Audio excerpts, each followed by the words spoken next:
I've been looking at the book of Revelation, the revelation of John at the end of the Bible, at the end of the New Testament. And I was looking at Revelation chapter 1 a little bit. Now I'm going to move on to Revelation chapter 2. And this is the beginning of the letters that Jesus sends to 7 churches. The first one goes to the church in Ephesus. And this is what it says. To the angel of the church in Ephesus write, these are the words of him who holds the 7 stars in his right hand and walks among the 7 golden lampstands. I know your deeds, your hard work and your perseverance. I know that you cannot tolerate wicked men, that you have tested those who claim to be apostles but are not, and have found them false. You have endured you have persevered and have endured hardships for my name. So lots of compliments there in many ways. But what's important to understand, moving on from that, is that Jesus then says they'd lost their first love.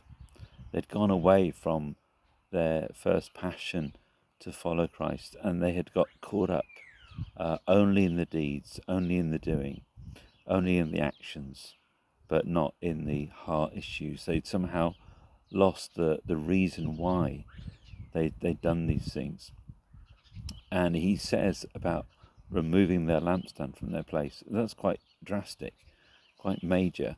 And Ephesians was an amazing letter that was written to them, and in that it unpacks so much.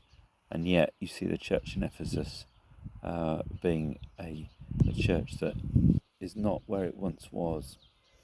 And it's not that Jesus isn't aware of the things which have happened. They've tested those who claim to be apostles and weren't.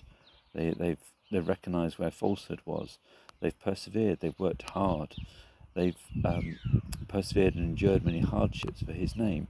There's lots of things which immediately Jesus says to them. All these things, it's not that they aren't valuable. All these things, it's not that they aren't noble and noteworthy. But somehow along the way, despite all those good works, somehow the fresh passion to follow after Jesus was lost. The real love for him. And I think sometimes we can identify with that at times, about how we lose the reason why. We can be busy in doing the right things. We can be busy in doing good things. But we can lose the sense, the heart of why and who for, and why we're doing this is because of our love for Jesus. That's the first and foremost thing. And we can lose sight by being caught up in so many amazingly good things in our lives that are apparently moral and honourable and Godward, but they just don't seem to be there for the right reason.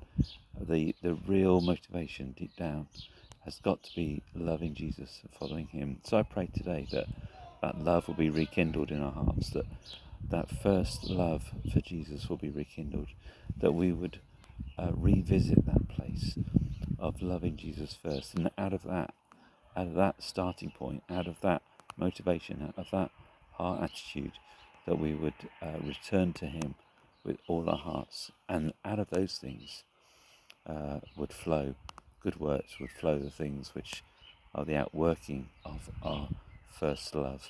So I pray that for all of us today, that we'll be renewed in our first love for Jesus.